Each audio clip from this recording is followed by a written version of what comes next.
Hi up guys, in this video I will show you how to copy Snapchat link to Instagram.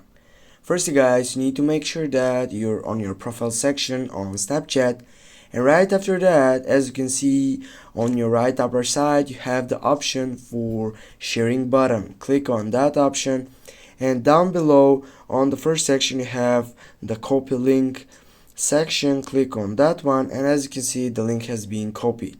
What you need to do, just simply go to your Instagram profile, get up to your three dots icon on your right upper side, or just firstly go for edit profile, and as you can see on the website section, just go delete this one, go add this section, go for a tick. But as you can see, link has not valid. What you need to do, just simply go to your Google Chrome, and right after that you need to type for ULI shorten link, then or bit.ly.com. Then you need to scroll down and type here the link and go shorten.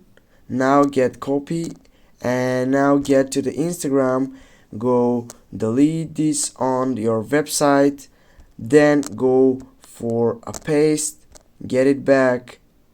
And now guys, as you can see, if I tap on this section, it will bring me to the Snapchat. Thanks for watching guys, don't forget to hit that like and share the video. See you soon.